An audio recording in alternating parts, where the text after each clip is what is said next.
Welcome back to the Gridiron Expert. We're continuing our Big Ten football predictions today, and our next team, the Nebraska Cornhuskers. So Nebraska was a major surprise team in the Big Ten last season. They started off the season unranked, but saw themselves get as high as number 7 in the country. They looked like major college football playoff contenders there for a while until they got a major injury to their quarterback, Tommy Armstrong, in that Ohio State game, and that kind of derailed the whole season. They ended up losing 3 of their last 5 games, finished the regular season 9-3, and then lost their bowl game to Tennessee to finish the season 9-4. So not a bad year for the Cornhuskers, but a lot of people are looking at what could have been had they won a few of those key games, avoided some injuries. Could they have won 10 or 11 games and competed for the Big Ten title? We'll just never know. But this year, they returned 10 starters. Mike Riley's going into his 3rd season at Nebraska. They're hoping to remain a factor in this Big Ten West. They get the key games, Wisconsin and Northwestern, both at home. So if they can win one or maybe both of those, they could be clear-cut contenders in the Big Ten West. So let's get started to see how they're going to do.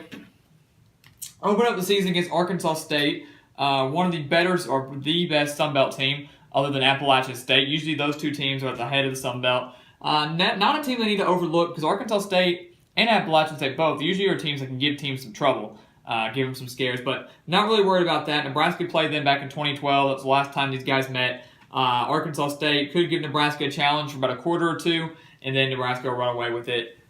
I might give them the win there. And then at Oregon, if you remember last year's game between Nebraska and Oregon, that was a thriller.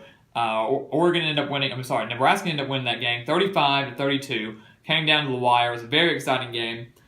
This year, Nebraska has to travel to Oregon. A lot of factors will play into this. It's a road game, number 1. Number 2, Oregon has more starters than Nebraska and a very brand new head coach who's going to bring its high style of offense back to Oregon. Last year, Oregon struggled big time last season, but Willie Taggart's at Oregon now. He's going to install the offense that they wanted to run, tried to run with Vernon Adams, and that they definitely ran with Marcus Mariota, high-flying offense. And with it being on the road, Oregon's a very difficult place to play. It's early in the season, and I'm going to predict a loss for Nebraska in this one. I think Oregon's going to get revenge on them. There's a lot of factors playing in that. That's a long way to travel. Oregon's a tough place to play, and I think Oregon's going to take a major step forward after that disappointing season they had last year. Not to worry for Nebraska fans. They get bounce-back games against Northern Illinois and Rutgers, which should be 2 fairly easy wins for them. Northern Illinois, usually a major factor in the MAC, had a little bit of a slip-up last year. Shouldn't be any problem for Nebraska, though. And then Rutgers, definitely one of the weaker teams, if not the weakest team in the Big Ten East, or maybe the Big Ten in general. And I don't think that'll be a problem for them. That's their first Big Ten game, and they get them at home. So I'm not really worried about that for Nebraska. And they're going to start off the season 3-1, which is not bad at all. And then they travel to Illinois, team led by Lovie Smith, a guy that I think can eventually get Illinois back to bowl eligibility. Don't think this will be the year for it. Illinois has really been struggling lately. He's going to get them eventually if he sticks around, if Illinois doesn't fire him. But with it being on the road, not much cause for concern because I have no doubt in my mind that Nebraska should be able to take care of this game against Illinois. They are the equivalent, to me, in my opinion, to Rutgers in the Big Ten West. Rutgers in the East, Illinois in the West. I think they're about the same here. But right now, Nebraska, I think, will get the win. Now they're 4-1. Then, very, very tough stretch here. Back-to-back home games, luckily for them, but Wisconsin and Ohio State, probably the 2 best teams in the Big Ten. Wisconsin, if they can get a win here, Nebraska could be looking at a potential Big Ten title berth. I mean, this is a huge game for them. Wisconsin will just be coming off a very tough game against Northwestern, so they could be a little worn down. Nebraska gets Wisconsin at home. If you remember last year, that game was a thriller. It was a meeting of top 10 teams. Nebraska ended up losing that game in overtime to Wisconsin on the road, but that was a very exciting game. They were number 7 at that point, and had they won that, I think the whole outcome of the season would have changed. Yes, Tommy Armstrong still would have gotten hurt in that Ohio State game. That would have been one additional win to get them to the 10-win mark. Who knows what would have happened. But right now, though, Wisconsin's definitely the better team in terms of experience and coaching-wise, if you ask me. And I think Nebraska will lose this game to Wisconsin. And then I also think they'll lose to Ohio State again. Not in as big as a blowout fashion as they had last year, but Ohio State is definitely, I think, the clear-cut favorite in the Big Ten overall, and I just don't think Nebraska is going to be able to upset them at home. Keep in mind also, Nebraska, as I said earlier, they lost Tommy Armstrong at quarterback. They're installing a new quarterback, Tanner Lee, who's actually supposed to be pretty good from what I've seen and what I've heard. Tanner Lee is actually not going to be bad for this Nebraska system. He's not as mobile as Tommy Armstrong was, more of a pocket passer, which could be good for them. So we'll have to see how he plays, but I do have faith in Tanner Lee. He's going to be a junior this season, so hopefully he will play well for the Cornhuskers. After back-to-back losses in conference, they have a bye week going into Purdue. Purdue, led by Jeff Brom now from Western Kentucky. They also have a very dangerous quarterback in David Blow. I don't think he will be able to get Purdue to bowl eligibility, but could give opposing defenses some trouble. But Nebraska's coming off a bye after 2 straight losses and could potentially be beat up after tough games against Wisconsin and Ohio State. I think they'll bounce back and get a win over Purdue, even though it's on the road. They're going to have a week to prepare for that, and they know that they're going to need a win now. At 4-3, they desperately need a win to stop the bleeding, and that'll come at Purdue.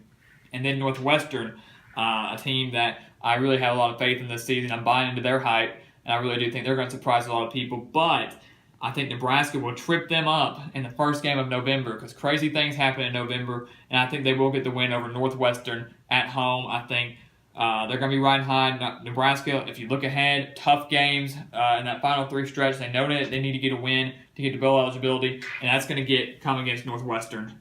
I think they will defeat the Wildcats. And in what could be a thriller and what could potentially not end Northwestern season but prevent them from getting to the Big Ten Championship. But that's going to be an exciting one to watch. So keep an eye on that game on November 4th. And then, like I said, the schedule gets really tough. Not just pretty much the whole month of November. It's just brutal for Nebraska. Very tough schedule for a team that's not too experienced with only 10 returning starters. At Minnesota and at Penn State. At Minnesota, now led by P.J. Fleck. As we all know, he returns 12 starters, and I think P.J. Fleck will do very well in his debut at Minnesota. Not going 13-0 like he did at Western Michigan, but getting the Golden Gophers back to a bowl game. I think Nebraska will lose to Minnesota on the road. Same with Penn State. Penn State is definitely the best team in the Big Ten East behind Ohio State. And their dynamic offense and the way James Franklin coaches, bringing that intensity and taking some gut calls or gutsy calls, I really do think he's going to get the win over Nebraska here. So back-to-back losses for Nebraska, unfortunately, but they will end the season a major rivalry game against Iowa and get the win there. It's at home. They want to end the season on a high note, try to get themselves to a better bowl, and they'll do it right here against the Hawkeyes. And that will give Nebraska a 7-5 record, which is not bad. It's a little bit of a step down from that 9-4 season they had last season. And that's going to be unfortunate, but I think it should be expected from Cornhusker fans, considering how many people they lost and having to install a bunch of new players, and primarily at quarterback in Tanner Lee. So only a 2-game drop-off. Shouldn't be a big deal. Shouldn't be too big of an area for concern for Nebraska. If potentially they could win a game that I think they're going to lose, they could maybe get a win over Minnesota, but I don't see them winning any others. Don't see them going on the road and beating Oregon, and I don't see them winning at home over Wisconsin and Ohio State since they are the best teams in the Big Ten. So we will just have to wait and see. But a 7-5 season for Nebraska is not disappointing for Cornhusker fans.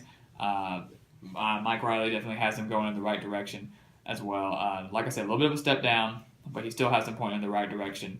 So we'll just have to wait and see how the Cornhuskers do. Please continue to like, comment, and subscribe, and make sure to share our videos, and we're going to continue our predictions in the Big Ten, and then move on right into the Big 12 right before the season starts on August 26th. So please continue to stay tuned, and we'll see you next time on the Gridiron Expert.